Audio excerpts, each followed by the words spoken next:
कुछ अंधेरे समय चले, कुछ अनकही दास्तान याद आए। अंधेरे में छुपे अनजान चेहरों में बीते कल की कुछ रवानियां सुनाई। चीखती सी एक कहानी लेकर आज ये अंधेरी रात में साल 1800, जगह कालीपुर, कलकत्ता।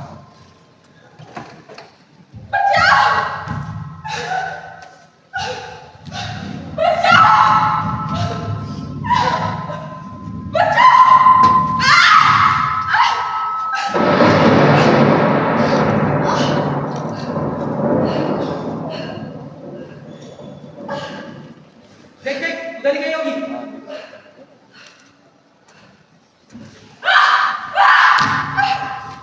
उस तरफ देख। अबे इस तरफ देख।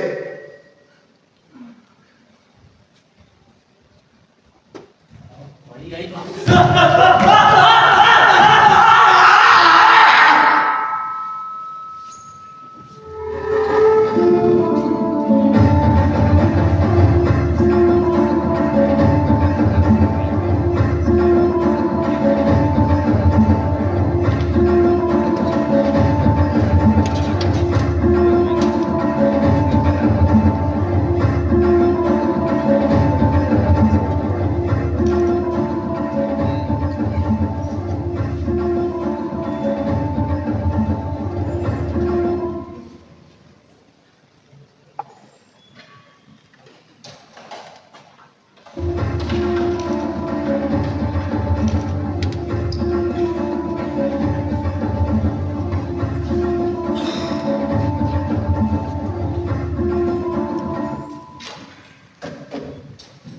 लगभग 250 वर्ष बाद कालीपुर, कलकत्ता। चाची चाची कहानी सुनाइए ना। कितना जिद करते हो तुम लोग।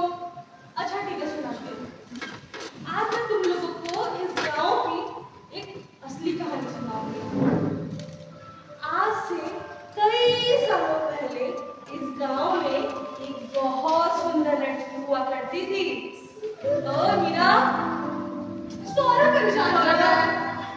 वो लड़की ना इतनी सुंदर थी कि गांव का हर लड़का उससे शादी करना चाहता। लेकिन एक दिन जब वो घर के काम से बाहर निकली तो उसके पीछे 4-5 बदमाश पड़ गए। उनसे बचते बचते ना वो खतरे से जंगल में पहुंच गई, जहां उसका पैर एक बड़े से पत्थर ने टकराया। माना जाता है कि वो पत्थर कृष्णकाली देवी की मूर्ति थी और उस दिन देवी माँ ने ही उस लड़की को उन बदमाशों से बचाया था। और तब से देवी माँ को हमारे गांव में पूजा करते हैं। वो वाला मंदिर? हाँ बेटा, समझे वरना? हाँ। ओहो लता भाभी, कितनी कहानी सुनाई है। अरे बच्चों को भेजिए सोने, रात हो गई है। मीरा, अपर्णा, तुम दोनों जाओ सोने, और सौरभ तुम थोड़ा इधर आओ। कठपुतली विश्व के प्राचीनतम रंगमंच पर खेली जाने वाली सबसे मनोरंजक पात्रों में से एक। कठपुतली विभिन्न प्रकार के गोटे गुड़िया आदि पात्रों के रूप में बनाया जाता है, जो विभिन्न प्रकार की कहानियों को दर्शाते हैं।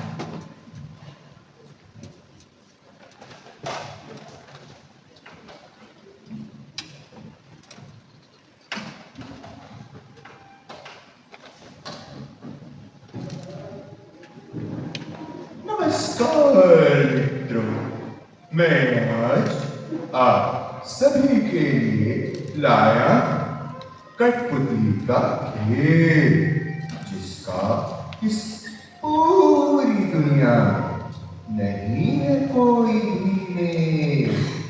ये एक ऐसी कहानी है जो आप सबके मन को भाएगी। अब मैं तो चल आगे की कहानी आपको ये कठपुतलियां सुनाएंगी।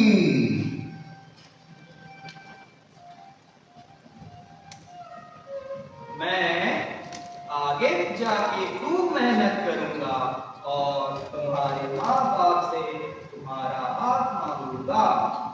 तुम रहने दो, तुम जब तक आओगे तब तक बापू मेरी शादी पड़ोस के बेटे किसान से करा देंगे।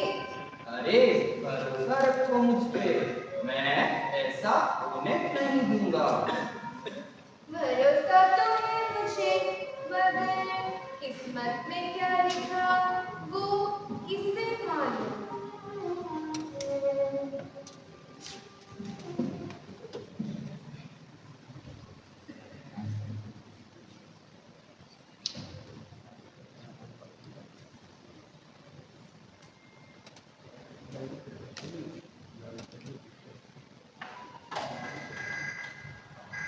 पापा अभी मेरे बाहर तो हाँ हाँ हाँ पापा जी, आप तो मुझे इस तरह कॉल नहीं करते, आज कैसे कॉल कर लिए?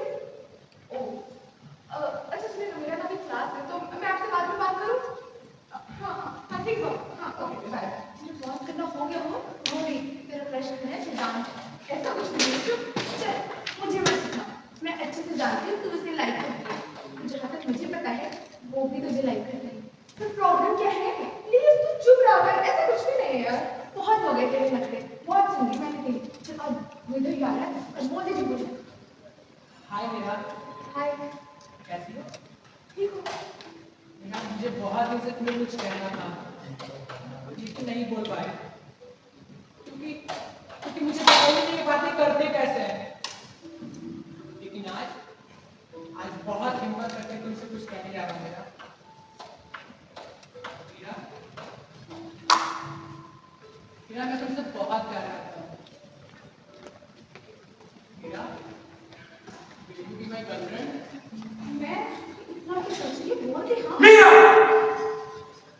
पापा, हम यहाँ इतने मुश्किल से तुम्हें कॉलेज भेज रहे हैं और तुम यहाँ ये सब कर रही हो। हाँ भैया, हम लोग यहाँ इतनी दूर से इसके लिए तोहफा लेके आए हैं और ये यहाँ कॉलेज के नाम पे ये सब कर रही है। मैंने तो आपको पहले ही कहा था, लड़कियों का काम सिर्फ रसोड़े में होता है, लेकिन आप ही कहते रहे लड़की को पढ़ाना है, लड़की को पढ़ाना है। अब उठिए। बस कुछ नहीं सुनना मुझे। बोला था मैंने यहाँ इतने दूर कॉलेज ना भेजे, पर नहीं, उसको तो बेटी को बड़े शहर में पढ़ाना था। अब तू चुपचाप मेरे साथ घर चल रही है, कहीं नहीं जा रही तू। अंकल इसे मिलेंगे इसमें मत बोलो। मेरी बेटी को कैसे संभालना है वो मुझे पता है, और तू चल चुपचाप। मीरा, मीरा, मीरा, मीरा।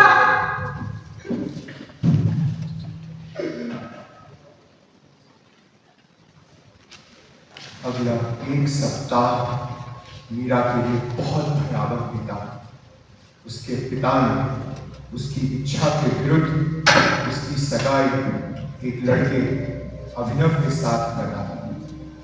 एक शाम अभिनव ने उसे मिलने के लिए अकेले में बुलाया।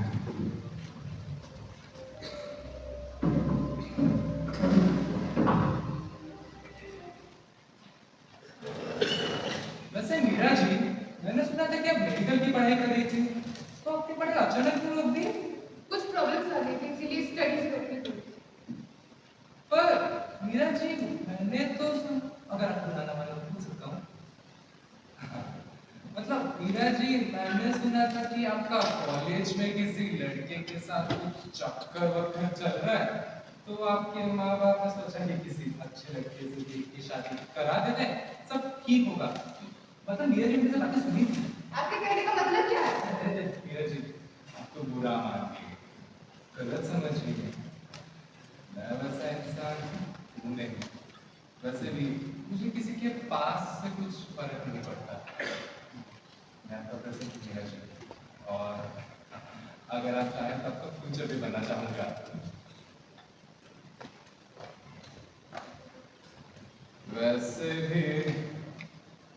ठीक ही है। इन सब चीजों का एक्सपीरियंस तो है। तुम बुरा तो नहीं? कितने में आखिर मत निकाल। छोड़ो मुझे। ये इनोसेंट होने की एक्टिंग ना बंद कर। छोड़ो ना मुझे।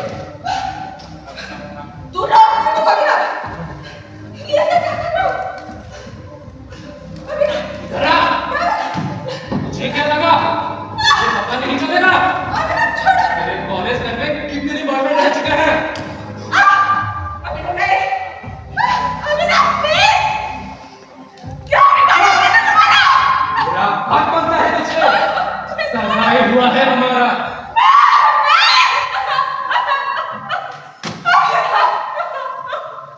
उस रात मीरा उस हैवान से अपने आप को बचा न सकी। वो हार गई। अपने आप को, अपनी इज्जत, अपना आत्मसम्मान और अपना अस्तित्व।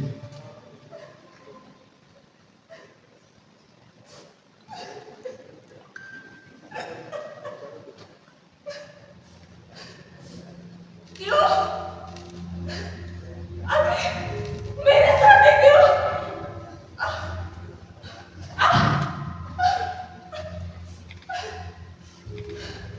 मुझे तो एक सिंपल सी जिंदगी गुजारनी थी। पढ़ लिख कर अच्छी नौकरी करनी थी। सब खराब हो गया। सब बर्बाद हो गया। कुछ नहीं रखा।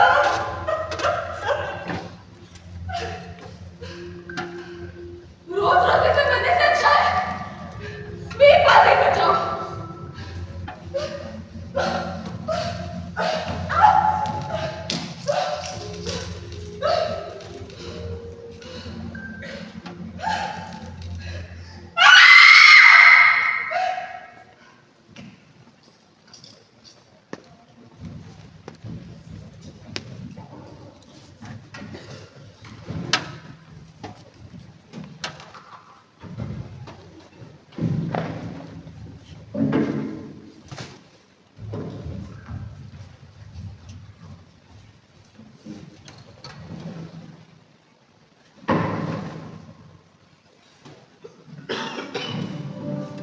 अनुभूति टीवी के न्यूज रूम से मैं यशकांत। बज रहे हैं रात के 9 और आप देख रहे हैं city crime reports. Calcutta Kalipur के सदर बाजार में एक बेनाम लाश आज सुबह पाई गई। लोकल्स का कहना है कि ऐसी घटना कालीपुर कलकत्ता में पहली बार हुई है और पुलिस ने इस मामले की छानबीन शुरू कर दी है। रिपोर्ट्स आने पर आगे की कार्रवाई किया जाएगा। आगे की खबरों के लिए आप बने रहिए अनुभूति टीवी के साथ।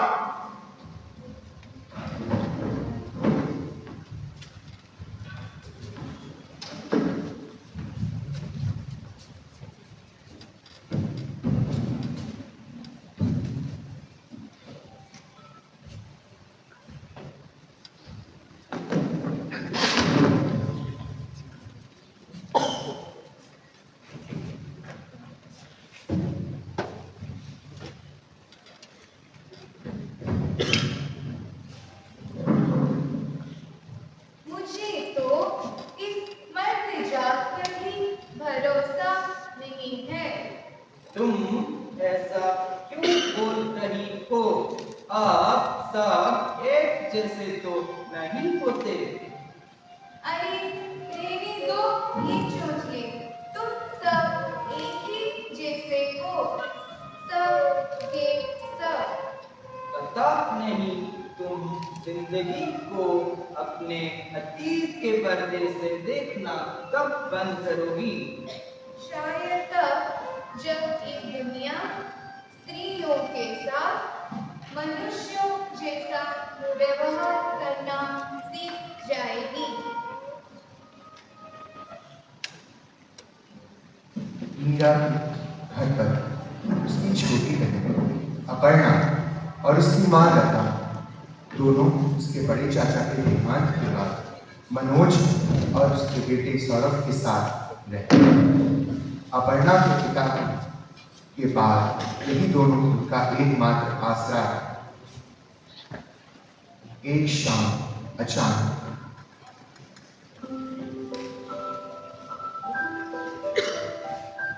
अपर्णा, अरे अपर्णा, हाँ माँ। देख तो बेटा तेरे चाचा है कि नहीं? नहीं माँ। वो चाय लेकर जाके सौरभ को दिया। ठीक है माँ।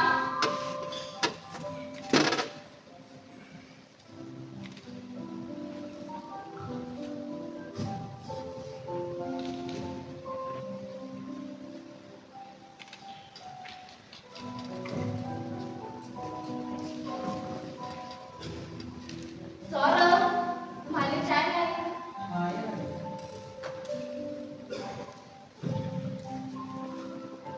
अरे अरे दीदी, संभालिए, आपका दुपट्टा किसके जा रहा है? और पता है इस दुपट्टे के साथ आप क्या क्या कह सकता है? क्या मतलब तुम्हारा? अरे लोगों की नीयत, जैसे मुझे देख लीजिए, आपके इस खिसकते दुपट्टे को देखकर मेरी नीयत भी खिसके जा रही है। सौरभ, लिहाज करो, बड़ी बहन हूँ तुम्हारी। अरे कौन सी मेरी सगी बहन हो, चचेरी हो, और वैसे भी ना भगवान ने तुम्हें बहुत कुछ दिया।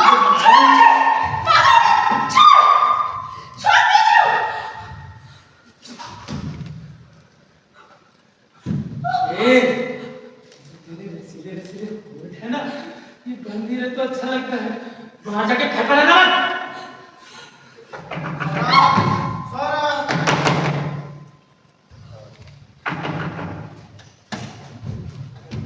आ गया। अरे अरे सौरभ, क्या हुआ? मुझे नहीं रहना यहाँ पे, दिन का हो गया, अपना खिला। ये अपर्णा मेरे बेटे के बारे में क्या बोल रही है? दोनों माँ बेटी क्या फुसफुसा रहे हैं?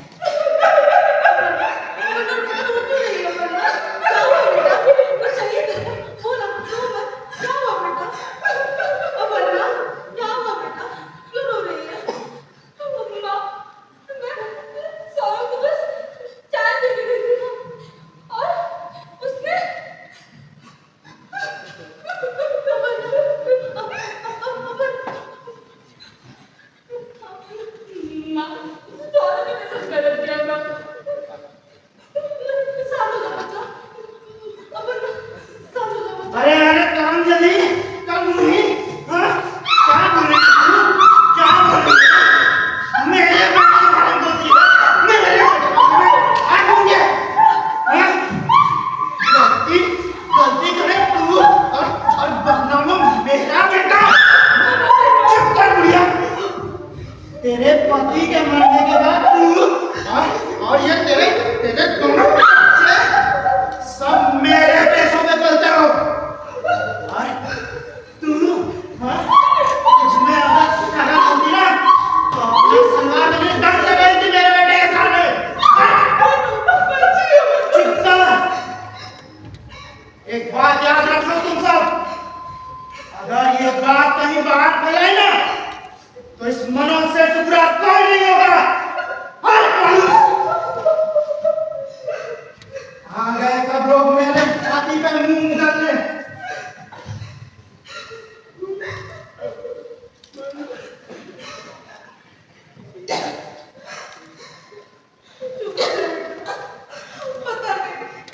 भगवान ने हमारे नसीब इतने दुख क्यों लिखे हैं? पर बेटा, तू सौरभ के सामने से क्यों गई?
सालों से जानती हो, फिर भी यकीन नहीं तुम्हें मुझ पे? तुम पर तो यकीन है मुझे, मगर अपनी किस्मत पर नहीं। और फिर क्या पता तुम आगे चलकर बदल गए तो? अरे मैं कहाँ बदल रहा हूँ, तुम जानती हो मैं तुमसे कितना प्रेम करता हूँ, भरोसा तो करो मेरा। चलो मान ली तुम्हारी बात, लो सौंप दी अपनी जिंदगी को तुम्हारे हाथ। अब सुनो, एक वादा करो, मेरे टूटे मन को कभी बिखरने नहीं दोगे। मीरा एक बड़ी प्यारी दोस्त हुआ करती थी, माँ, जिसे युग नाम का एक लड़का बहुत पसंद। दोनों दुनिया की नजरों से छुप कर मिला करते थे। यार माही, जो होना होगा होगा, हम संभाल लेंगे मिलके। जो हमारा होगा, तुम्हारा पूरा परिवार हमारी शादी के खिलाफ है। मैं उनसे लड़ भी लूं तो भी क्या फायदा? सवाल तो भूख मिलकर मेरी जान पर ही आता है।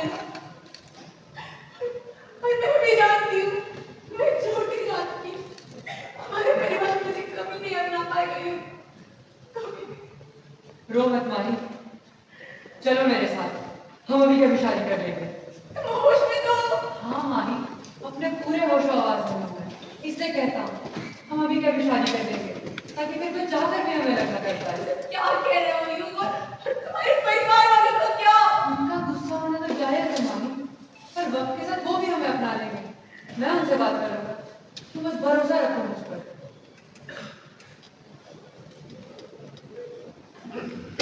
युग और माँ दोनों के घर वाले इस शादी के लिए नहीं माने। दोनों ने पूरी कोशिश की, पर चार उनके आड़े आए। इस वजह से दोनों ने छुप कर शादी कर ली और युग के घर कालीपुर कलकत्ता आ गए। कुछ ही समय में युग का बच्चा माही के गर्भ में पनपने लगा। हाँ मानी। तुमने हमारे बच्चे के लिए कुछ नाम सोचा? हाँ, आशीष कैसा नाम है, या फिर अनमोल, या फिर चिराग। और लड़की हो तो? अरे ऐसा क्यों कहती हो, हमें लड़का ही होगा। छोड़ो, कैसी अजीब बातें करते हो। मुझे तो बात ही करना पड़ेगा। अरे मानी, मैं जा रही हूँ अपने मम्मी जी के लिए चाय करने। ओहो, किसी को कहीं जाने की जरूरत नहीं है। अरे बेटा, मैं ही तुम्हारे लिए चाय लेके आई हूँ। अरे मम्मी जी, आपने इतनी तकलीफ की मैं बनाने के लिए। तुम चुप करो तो। जब देखो ये काम वो काम करने निकल पड़ती हो। वही ना माँ, ये सुनती नहीं है। बेटा, तुम्हारा 7वां महीना चल रहा है। इस समय तुम्हें अपना जन्म की ख्याल रखना चाहिए, और तो और तुम अपने खान पान पर भी ध्यान रखो तो, वरना तुम्हारे पेट में पल रहे हमारे लल्ला का क्या होगा? हाँ, तुम लोग चाय पियो, मैं चलती हूँ। अरे मैं तो बोलना ही भूल गई। और हाँ बेटा, आज हमने अपने लल्ला के अच्छे स्वास्थ्य के लिए खबर रखाया है, तो जल्दी से तैयार हो जाना तुम दोनों, ठीक है? मुझे हवन की भी सामग्री लेनी है।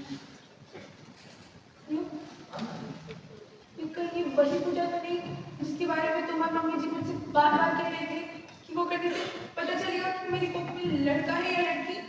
अरे नहीं बाबा, तुमने एक बार मना किया तो फिर मैं ऐसा क्यों करूंगा। ये पूजा तो हमारे होने वाले बेटे के अच्छे स्वास्थ्य के लिए। पक्का ना? हाँ मामी।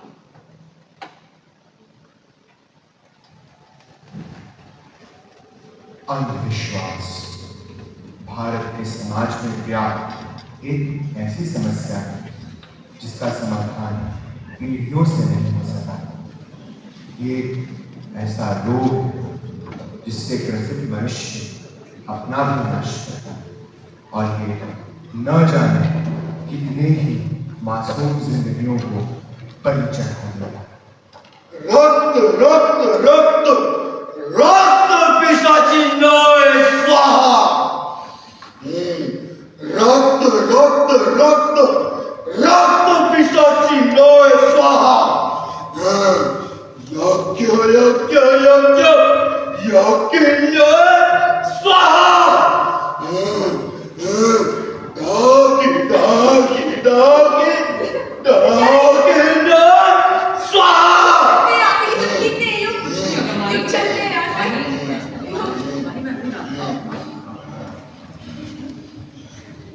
प्रणाम बाबा। खुश रहो बच्चा। बाबा, ये मेरा बेटा और ये मेरी बहू। बैठो बच्चा। ये विधेयक बलिदान मांगता है। अगर तुमको कुछ जानना है या कुछ पाना है तो बलिदान देना होगा। हाँ, बलिदान। इस लड़की का एक पांव का टुकड़ा डालो।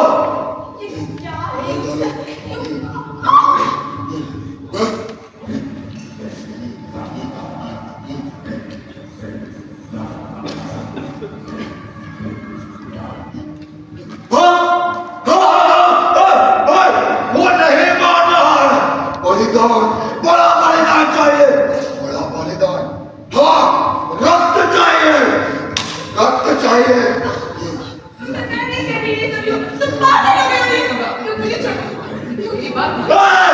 कोई नहीं जाएगा। वो देख रहा है।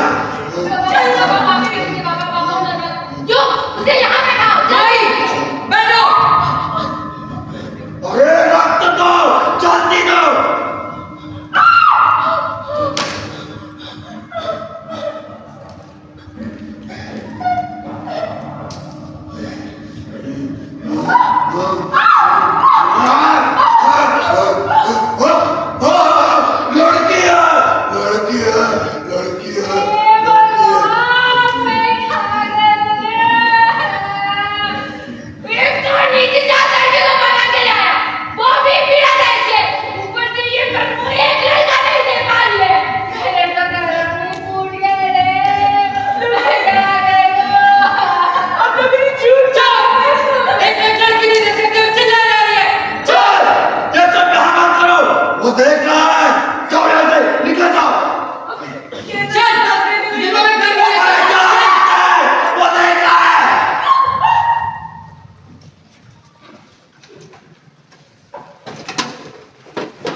अंधविश्वास का पलड़ा युग और माही के पवित्र प्रेम पर भारी पड़ गया, और इस आड़ में माही के साथ में निर्दयता उस धागाबाई की वजह से माही का गर्भ गिर गया।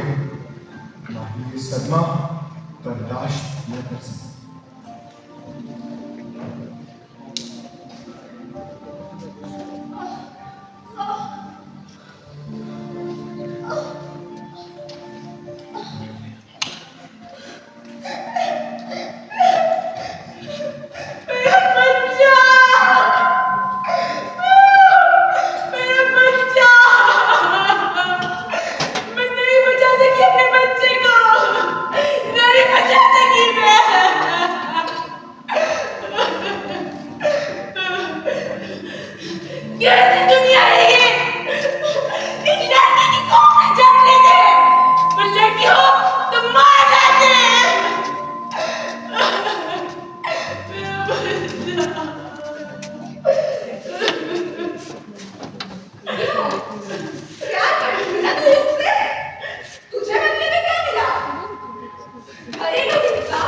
भीड़ हत्या जैसे जिन्होंने जुर्मों का शिकार बना दिया है तुझे मेरे पति ने।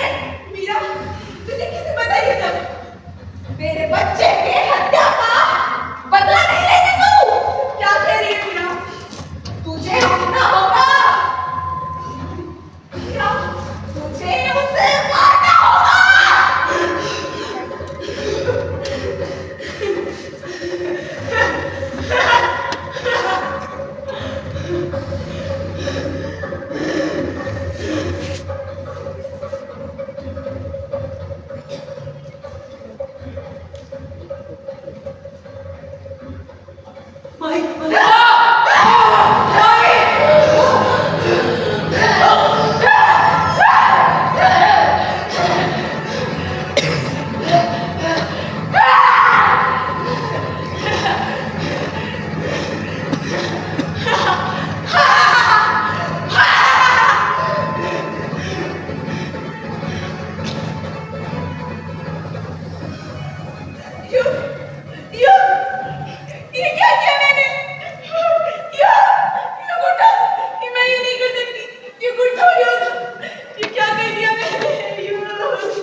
मैं अनुभूति टीवी से यश इस समय आप सभी का क्राइम फाइल्स में स्वागत करता हूं। ब्रेकिंग न्यूज आज की यह है कि कलकत्ता सदर बाजार ट्रिपल मर्डर केस में पिछले 6 दिनों में 3 लाशें बरामद हुई हैं। सदर बाजार थाने के मुताबिक इन कत्लों को बड़ी ही बेरहमी के साथ अंजाम दिया गया है और इस पर की ब्रेकिंग न्यूज यह है कि सदर बाजार मार्केट एसोसिएशन ने इस बात पर कलकत्ता हाई कोर्ट में एक स्वतः संज्ञान की याचिका दायर की है। इस पर कोर्ट ने पुलिस को इन्वेस्टिगेशन जल्दी पूरी करके रिपोर्ट सबमिट करने का ऑर्डर दिया है। आगे की खबर के लिए आप बने रहिए अनुभूति टीवी के साथ।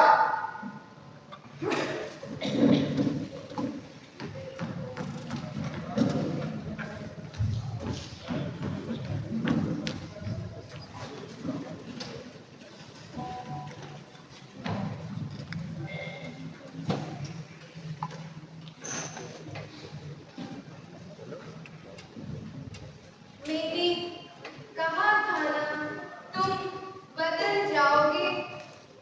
अगर तुमने मेरी बात मानी होती तो ये सब कभी भी नहीं होता। एक स्त्री को एक पुरुष से प्रेम और सम्मान के अलावा और चाहिए ही क्या होता है?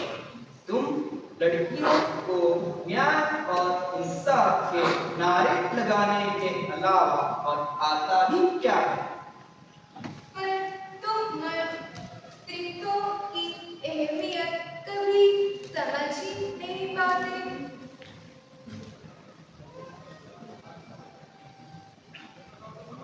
पर खून तो सिर्फ 2 हुए। ये तीसरी लाश कहां से? इस तीसरी लाश का क्या रहस्य?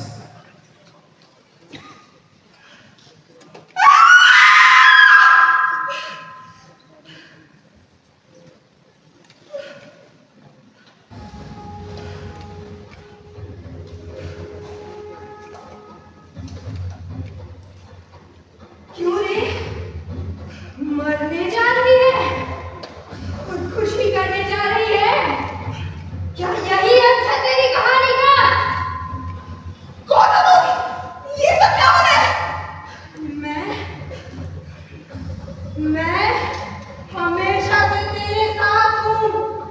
हर स्त्री के अंदर की शक्ति हूँ मैं। हर प्रेम के भीतर का सुख हूँ मैं। और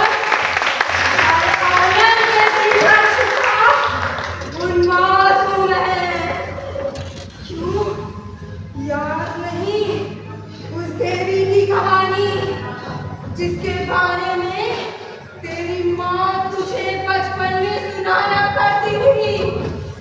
कैसे उसने उस लड़की की जान बचाई थी और उन दरिंदों को मार गिराया था। तेरे अंदर की वही शक्ति हूँ मैं हार चुकी हूँ। अब तो मेरे पास बचाने के लिए भी कुछ नहीं बचा। चल, पाने के लिए कुछ ना बचा हो, पाने के लिए बहुत कुछ होता है। तेरे अंदर छुपा तेरा ही आंसू हूँ मैं, तेरे ही भीतर की आवाज हूँ मैं। तुझे उसे मारना होगा तुझे उसे।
से यशकांत इस समय की सबसे बड़ी खबर। कलकत्ता हाईकोर्ट में आज पहली बार ट्रिपल मर्डर केस की सुनवाई होने वाली है। जी हाँ, सदर बाजार ट्रिपल मर्डर केस की पहली सुनवाई आज होने जा रही है। सूत्रों के हवाले से एक खबर आई है कि पुलिस ने तीनों ही लाशों का आइडेंटिफिकेशन कर लिया है। लाशों के कई सारे हिस्से गायब पाए गए हैं। मे भी आरोपी अपने आप को बचाने की कोशिश कर रहा है। पकड़ी गई मुख्य आरोपी माही बनर्जी ने पुलिस को यह स्टेटमेंट दिया है कि उन पर अपने पति को मारने का दबाव बनाया गया और इस बात पर पुलिस ने अपने स्टेटमेंट कोर्ट में सबमिट कर दी है। क्या माही बनर्जी ने अपने पति का मर्डर किया या ये उनकी इस बात से बचने की कोई साजिश है? आगे की खबर के लिए आप जुड़े रहिए अनुभूति टीवी के साथ।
संख्या 1।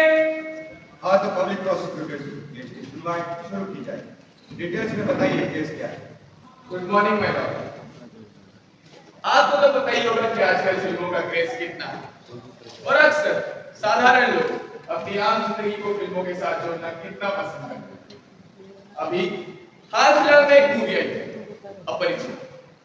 उस मूवी में हीरो ने बहुत सारे लोगों की हत्या की, बहुत सारे लोगों को दर्दनाक तरीके से मौत के घाट उतारा और इतना सब करने के बावजूद वो कोर्ट में निर्दोष साबित हुआ और उसके निर्दोष साबित होने के पीछे रीजन था मल्टीपल पर्सनालिटी डिसऑर्डर। ठीक उसी तरह ये केस भी फिल्म ही है my Lord. Objection my Lord. Objection overruled. Thank you my Lord. मैं अब इस केस की मुख्य आरोपी मिस मीरा दास को कटघरे में बुलाना चाहता हूं। इजाजत है। मिस मीरा दास हाजिर हो।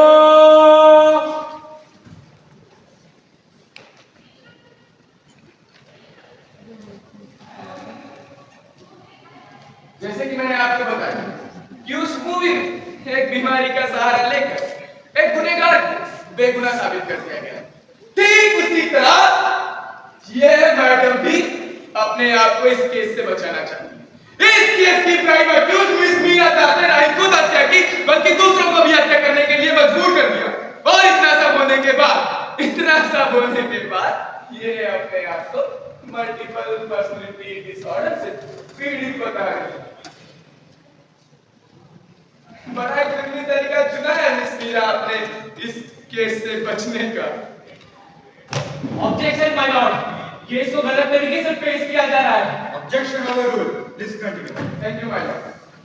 सो मिस अपरिचित सॉरी मिस मीरा, क्या आप बताना चाहेंगी कि आपने इतने सारे खून क्यों किए? मेरा नाम ही अपरिचित नहीं है, मेरा नाम मीरा है और मैंने ये सब नहीं किया। अच्छा, बड़ी अच्छी बातें बना लेती हैं आप। अभी साबित कर देंगे। माय लॉर्ड, मैं अभी इस केस की दूसरी आरोपी मिस अपर्णा दास को कटघरे में बुलाना चाहता हूं। मिस अपर्णा दास हाजिर हो।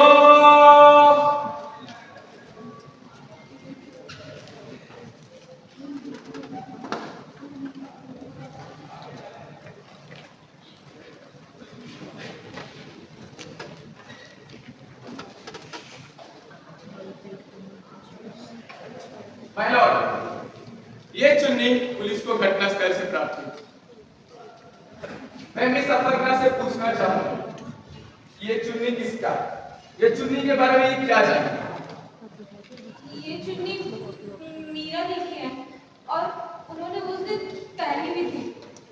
ठीक है अपर्णा, अब आप ये बताइए कि आपने अपने ही चचेरे भाई का खून क्यों कर दिया? उस दिन मौके का फायदा उठा के मेरे साथ गलत करने की कोशिश की और जब मैंने घर वालों को ये बात बताई तो किसी ने मेरी बात नहीं सुनी सिवाय मीरा दी के। उन्होंने मुझे समझाया कि मुझे खुद का सहारा बनना होगा और सौरभ को उसके एक ही सजा देनी होगी। ठीक है मिस अपर्णा, अब हम जा सकते हैं। माय लॉर्ड, मैं अभी पुलिस इंस्पेक्टर मिस्टर राव कटघरे में बुलाना चाहता हूं। इजाजत है। पुलिस इंस्पेक्टर मिस्टर राव हाजिर हो। ये तीनों क्राइम सीन्स पे पाए गए कुछ fingerprint reports and blood sample reports हैं। मैं चाहूंगा कि जज साहब आप इस पे थोड़ा गौर करें।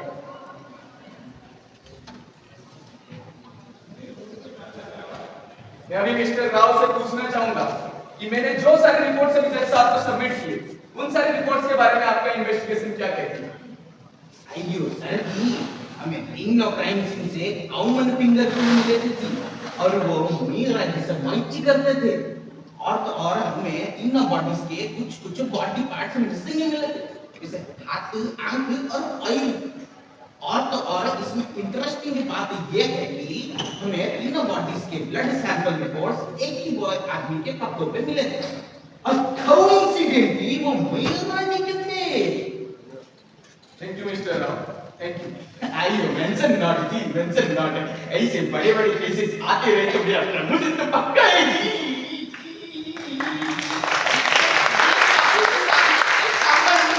आप अभी हम जा सकते हैं।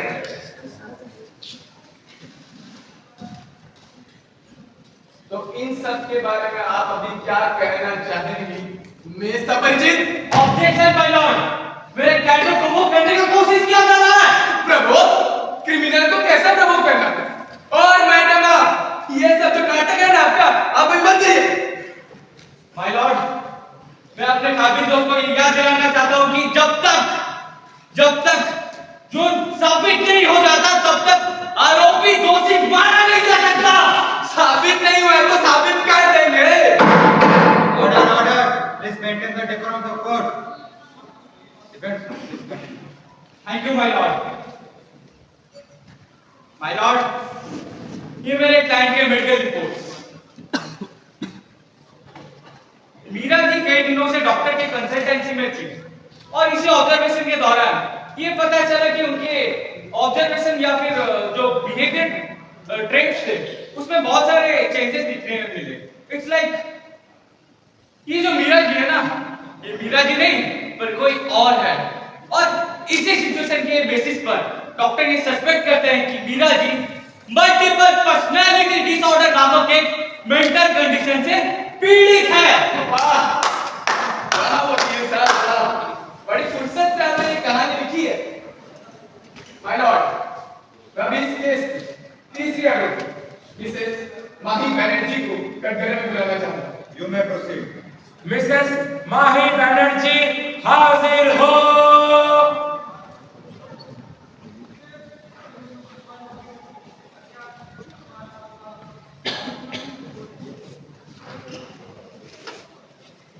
तो मिसेस बनर्जी, आप अब ये बताइए कि उस रात क्या हुआ?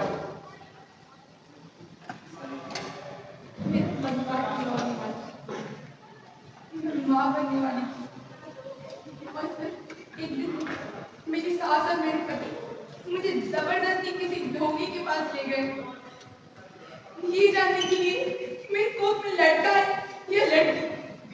और ये पता चलने पर कि बच्चा लड़की है, मेरे पति ने मुझे मारा पीटा और इसी वजह से मेरा बच्चा भी दिख गया। और उसका बदला लेने के लिए आपने अपने पति की हत्या कर दी। जज साहब, ये केस इतना ही सिंपल है, बहुत सिंपल है ये केस। मैं प्यार करती थी युग से, मैं अपने पूरे होश में उसकी जान कभी नहीं लेती।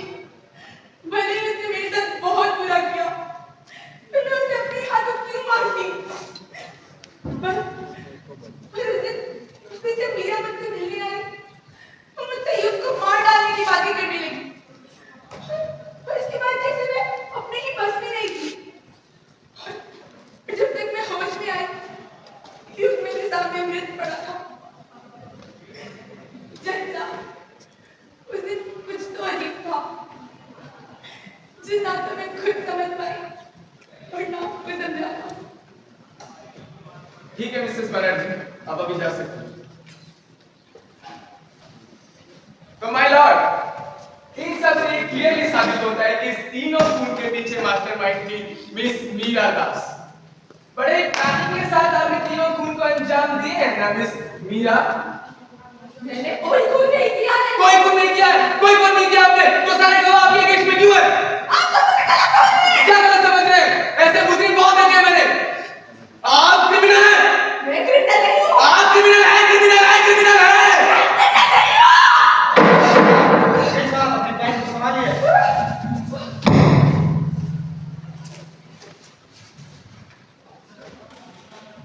माय लॉर्ड, जैसे कि आप देख सकते हैं मेरे क्लाइंट का मेंटल कंडीशन अभी सही नहीं है। तो मैं आपसे निवेदन करना चाहता हूं कि उनको कुछ दिनों के लिए डॉक्टर के ऑब्जर्वेशन में रखा जाए। That's all from my side.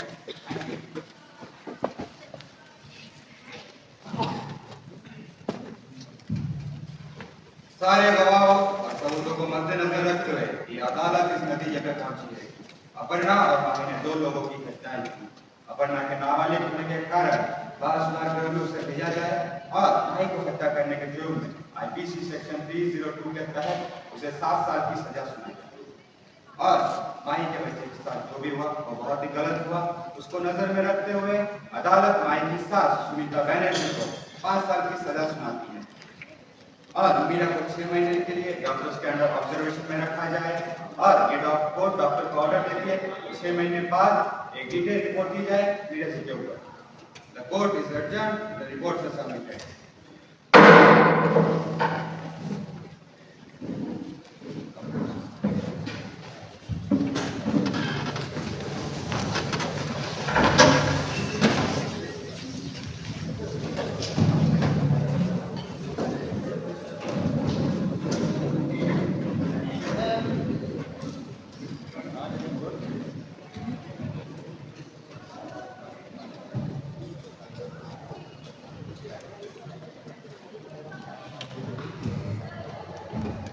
अदालत ने इस बात मल्टीपल पर्सनालिटी डिसऑर्डर के तहत घर पर क्या ये सच में बीमारी थी या सदियों से चली आ रही कहानी की वो देवी स्वयं थी, वो देवी स्वयं जिन्होंने इस शरणागतों की हमेशा रक्षा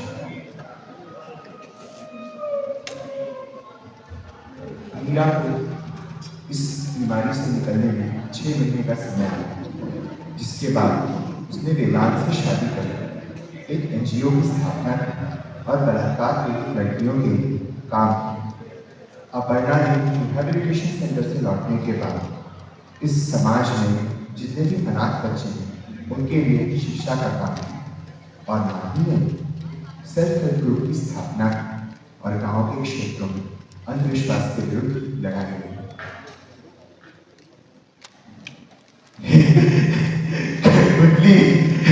कठपुतली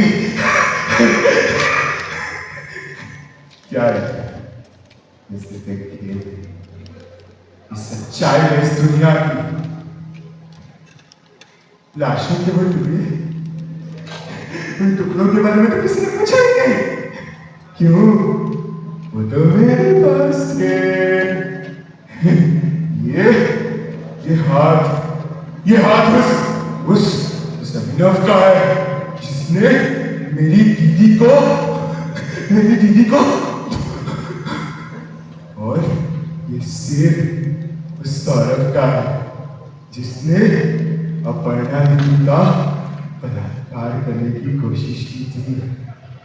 ये पैर उस युग का है जिसने मामी दीदी के घर पर लात मारी थी। स्त्री अगर अपने इस भय को त्याग दे, अपने खौफ को छोड़ दे, तो सबसे खौफनाक हो जाती है। कृष्णा, द्रौपदी अगर खड़ग हाथ में थाम ले तो साक्षात कृष्ण काली बन जाती है।